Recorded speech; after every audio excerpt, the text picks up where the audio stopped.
The City of Tacoma's Historic Preservation Office, in association with Pretty Gritty Tours, presents Tacoma Noir.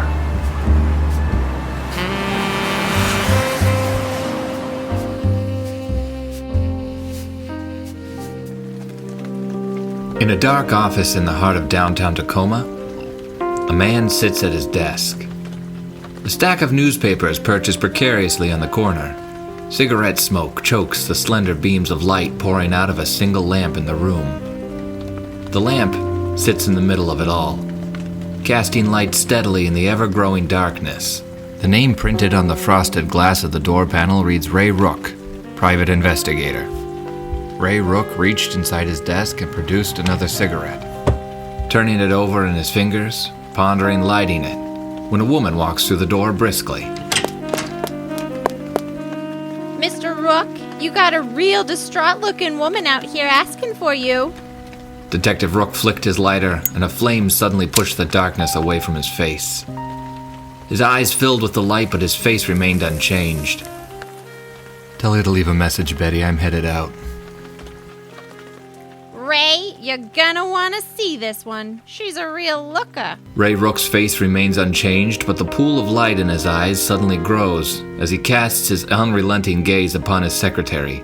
It's something about a husband. He flicks his fingers up, motioning for Betty to let the woman in. You're a prince, Ray, the last of your kind. Oh, you never could turn away a little lamb. Ray shook his head as his secretary left the office. A moment later, a woman entered. Ray let his eyes look her from top to tail. His fingers lightly held the cigarette he had just lit. The woman slid into the room as quiet as a cat's whisper. The black silk of her dress clung dangerously to each curve of her silhouette, as if afraid it might lose its grip at any moment. Her fur coat was draped low across her bare shoulders, more a suggestion of warmth than anything else. The black hat that couldn't hope to contain the cascade of dark locks that framed her face had a thin veil. This woman was giving off the lightest impression of mourning. Ray Rook lightly tipped his cigarette towards a worn leather chair in front of his desk. Betty had been correct. The woman was a knockout. Have a seat, Ms. The woman reached across the desk, ignoring his offer to sit, and extended a gloved hand. Glenn. My name is Sally Glenn. I need your help, Mr. Rook. Ray looked her over as he took another pull of his cigarette, assessing the situation. What is it you're looking for? My husband. He's gone missing. A lot of men go missing in this city. He go astray often? He's never gone missing before. Never in all our years of marriage has he gone without saying anything. I feel his feeling like something dreadful has happened to him. This sounds like a problem for the police, then. Have you contacted them? The police won't do anything. They want the whole thing to go away. The sooner the better. They told me they don't have time to track down every unfaithful husband who goes out. Her eyes began to sparkle with tears. Her alabaster shoulders, bare to all the world, shuddered a little. Ray Rook looked her in the face and said, "Was he?" What? Unfaithful. My husband loved me, Mr. Rook. He was about to make the biggest deal of his life. We were going to move up. Together. He phoned me before he went missing. He was excited. Something big had just happened. He wouldn't have just run off. He had just made the biggest deal of his career. We loved each other. We have children.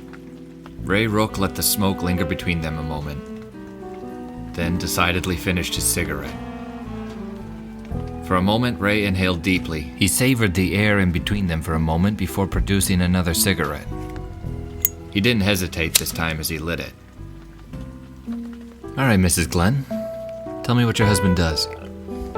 He was in charge of the construction for the Scandinavian Bank building. Ray paused and considered for a moment. The Scandinavian Bank building had been a source of major turmoil and conflict for the city. Its bare skeleton had stood empty and unfinished on the skyline for years. What was to be the tallest tower in Tacoma had become a beacon of hardship for this city. 3 years earlier, in 1921, president of the Scandinavian Bank, Ole Larsson, had made headlines when his criminal activities led to the building being abruptly abandoned, and a healthy portion of Tacomans left in the lurch when their investments vanished overnight. It had traded hands and gone round and round more times than the ball on a roulette wheel. The Washington building, as it was now called, was going to be a new source of labor, business, and success for the city. Mrs. Glenn, I need to know, are you prepared for the truth? You might not like what I find out there. Mr. Rook, I love my husband and he loves me. I need to know what happened. Money isn't an issue, if that's your hesitation. I need answers. Where is he? All right, Mrs. Glenn. Ray paused to take a drag of his cigarette. I'll take your case. Sally let her breath come tumbling out, unchecked. It looked like a tremendous weight had been lifted from her bare shoulders, and she pulled her fur coat up over them as if a chill wind had suddenly blown in. Thank you, Mr. Rook. Thank you ever so much. Please find what happened to my husband. Sally slid a photograph across the desk to Ray. In it was Sally, still breathtakingly beautiful, and by her side, a handsome man with strong features and bright eyes. Settle up with Betty out front. She'll handle the fee. I take half up front, half when I find your husband. Ray finished his cigarette and waited for Sally to leave. He studied her silhouette as she slipped out the door. Once she was gone, he pulled a bottle of whiskey out of his drawer and cursed when he saw it was empty. Tossing the bottle in the bin, he grabbed his coat and hat and left his office. The next morning, Ray was standing on the cold corner of 11th and Pacific downtown. Automobiles shot past like fireworks on the 4th of July, streaming smoke and sound. He'd come to the Washington building, a massive skeletal frame of steel that lingered unfinished above all of Tacoma. It was to be the greatest skyscraper the city would ever know, and like so many promises from important men, it was left unfinished. Ray crossed the street and went around the corner to the foreman's office. Standing outside was the rough, unshaven face of Detective Charles Byrne. His stout frame was as sturdy as any stone foundation in the city. His Colt .38 revolver hung loose from his belt holster as if it wanted to jump out and bark like a mad dog. Ray moved over to the detective and took note of the 5 uniformed officers taking statements and scribbling notes at the scene. Beyond a stack of steel girders, a small man with round spectacles was prepping a camera and dabbing sweat from his brow with a dainty handkerchief. Hello there, Charles. Don't often get to see you outside the underbelly of the city. Detective Charles Byrne extended a rough hand the size of an oven mitt and clapped it around Rook's like a bear trap. While a foot shorter than Ray, Detective Charles Byrne probably had 10 pounds on the Private Investigator and had all the charming characteristics of a mastiff. Well, seems you have a talent for finding trouble, don't you, Ray? What are you doing here on my crime scene? I'm tracking down a husband for a local woman. Well, I feel sorry for the guy who tries to skip out with you on his trail. Who's the fella you're looking for? It'll have to wait either way. I have my hands full with this mess, and I can't help you at the moment. Though, you might be able to help me. What's the news for the day? We got this new shiny little maggot of a man over there, poking around at people, looking at their insides, using measurements and such to put the collar on bad men. Can't say I like his new forensic, whatever you call it, pictures and measuring and all that, but he gets the job done. Oscar Richter is the guy. What are you working on, Charles? Looks like you got a full task force brought to bear today. As if I don't have enough with vice squads and the mob and petty thieves going around. I have to deal with this. Charles Byrne motioned Ray over to look at a pile of steel girders at the base of the Washington building. There, laying motionless, was a man in his mid-30s. Fine blonde hair thick with blood. Jawline broken where his head had made impact with the ground. The scene was a mess, but there was no sign of impact. Ray noted the careful chaos of the scene and the proximity to the worksite. Looks like he fell from way up. I got my guys looking for where, but Jesus, what a mess. What a mess, Ray. I don't need anything like this right now. Suicide is just a selfish way to go. Now I have to worry about mounting shotgun patrols and figure out who it is. Ray Rook took out a cigarette and put it to his lips without lighting it. Staring down at the body, he cocked his head. The slender man with the glasses and the camera was kneeling by the body, carefully examining him and lifting the edges of the thick workman's jacket with a telescoping metal rod. Ray lit his cigarette and looked up at the yawning spaces between floors, the empty promises of a city to its working class. Well, I think I can help you today, Charles. This man is Sam Glenn, and he didn't jump. He was murdered. Detective Charles Byrne started to stammer as Ray Rook produced the small photograph of the Glenn family and handed it to the detective. This is the guy you're looking for? My suicide is your man?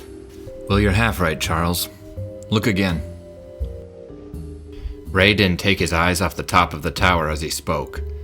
The slender man in glasses with the camera cleared his throat and addressed the detective, growing ever more red in the face as he did so. As you can see, sir, the gentleman is correct. He lifted open the front of Sam Glenn's jacket to show a deep bullet wound below the heart. It would appear, from my initial assessment, that the gunshot wound was the cause of death. Ray Rook took another drag of his cigarette before meeting Charles' eyes. I think I should look around, Charles. Maybe help you with the heavy lifting on this one. Ray snuffed his cigarette and produced a small black notebook from his breast pocket and a pencil.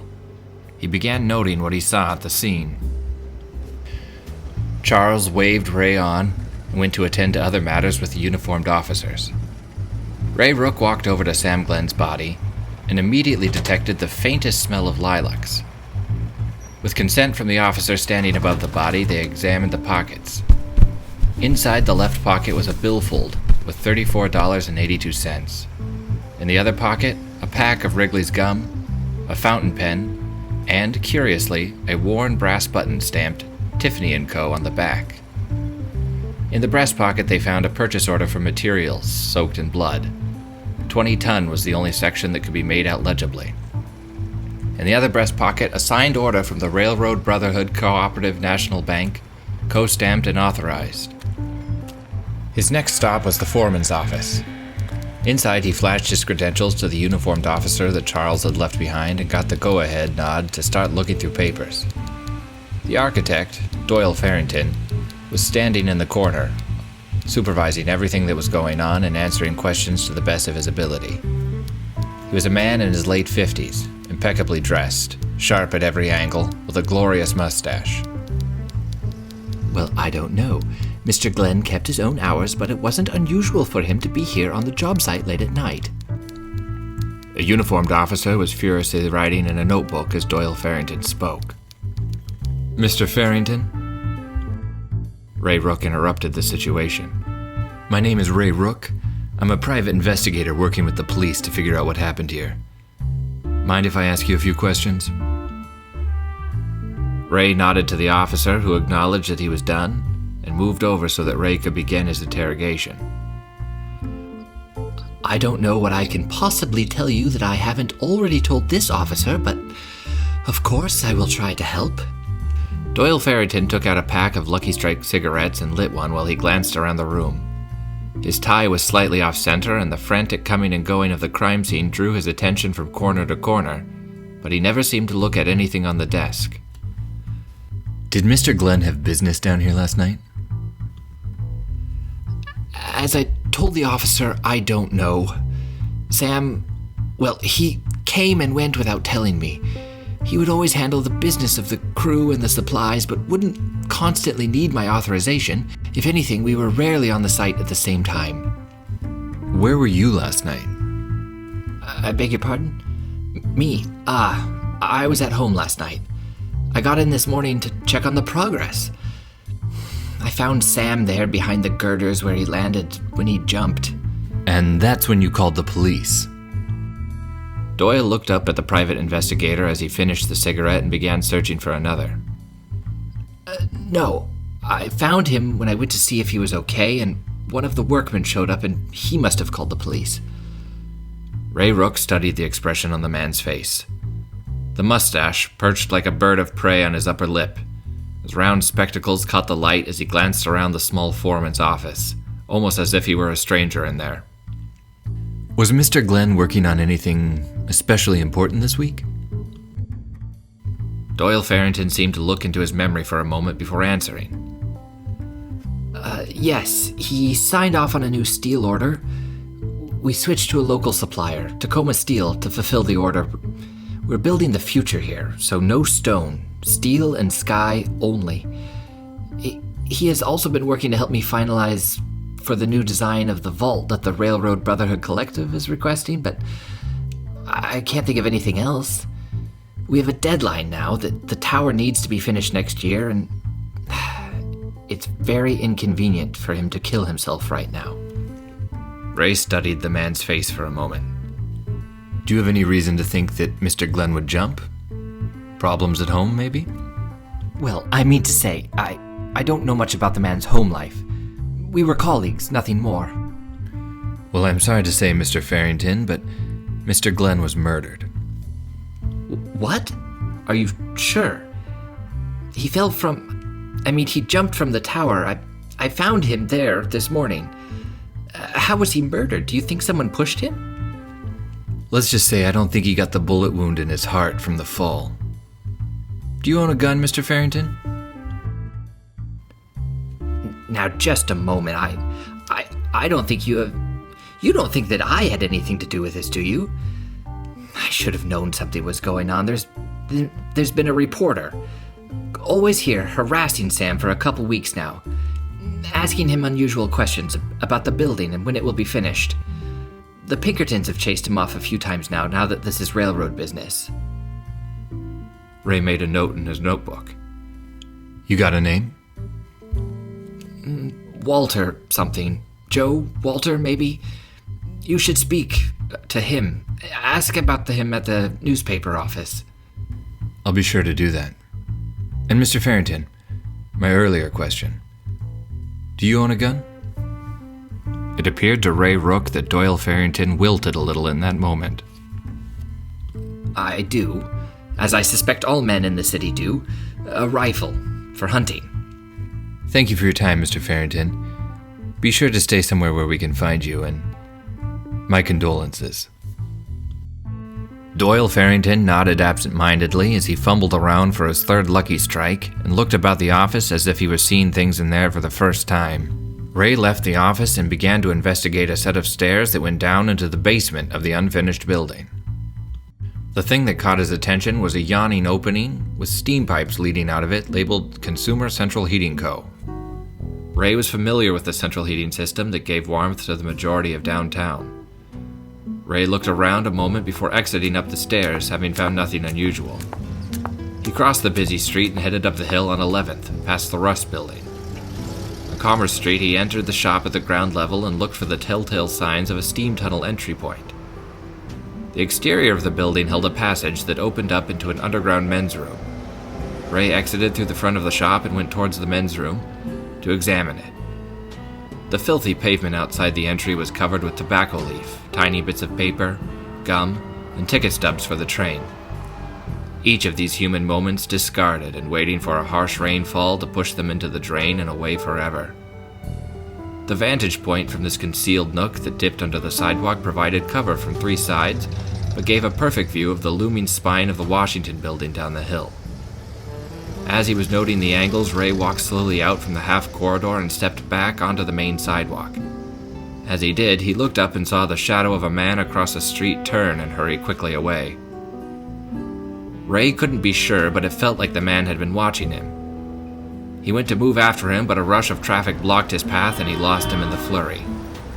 He did, however, note that the man had hurried quickly towards Opera Alley, the center for illegal activity in the city. Ray Rook had a pretty good idea at this point where he needed to go next, but first he moved across the street to a local cafe and asked to use their phone. Picking up the receiver, he asked the operator for Main 3200. Hello, Betty. It's Ray. I've got bad news about Mr. Glenn. Yeah, I did. No, he won't be doing much of anything anymore. I need you to call Mrs. Glenn. Break the news softly if you can, but it's up to you. I'm no good with this kind of thing. All right, then go over there if you have to, but make sure she knows. Tell her I'll find out what happened. No, don't do that. Okay, thank you. You're a doll, Betty. Ray hung up the receiver on the hook and handed the phone back to the waiter. He put on his hat and went out into the street. The cold December wind assaulted him like a mugger in the back alley. He felt inside his jacket for the Colt 1911 he preferred over the more common revolvers law enforcement used. As he let his fingers trace the outline of the weapon, he saw the first Pinkerton coming down the street towards him. The way they dressed was unmistakable. He knew that another one wouldn't be far behind. Thinking fast, he cut up over Commerce Street and went in through a cafe on 9th before exiting out the back door and doubling back. He had planned it well and executed it flawlessly and came up behind the Pinkertons as they were moving towards the front door of the cafe he had just exited. Well, boys, it looks like we might be chasing the same guy. Well-built, good-looking, similar frame to myself. One of the Pinkertons slowly turned and, being sure to keep his hand steady, said, Mr. Rook, we need to talk. I believe you stumbled onto something you don't understand. Ray only felt the revolver against his back as the third Pinkerton approached from behind a newsstand and stood behind him. Ray Rook slowly raised his hands and said, Well, I suppose I can spare a moment to talk to my favorite investigators. This has been part 1 of the Tacoma Mystery Series, brought to you by the City of Tacoma Historic Preservation Office and Pretty Gritty Tours. Be sure to tune in next week, Thursday at 6 p.m. for part 2, Tension at the Pinkerton Detective Agency. Don't forget to follow along and see if you can solve the murder before our hero, Ray Rook.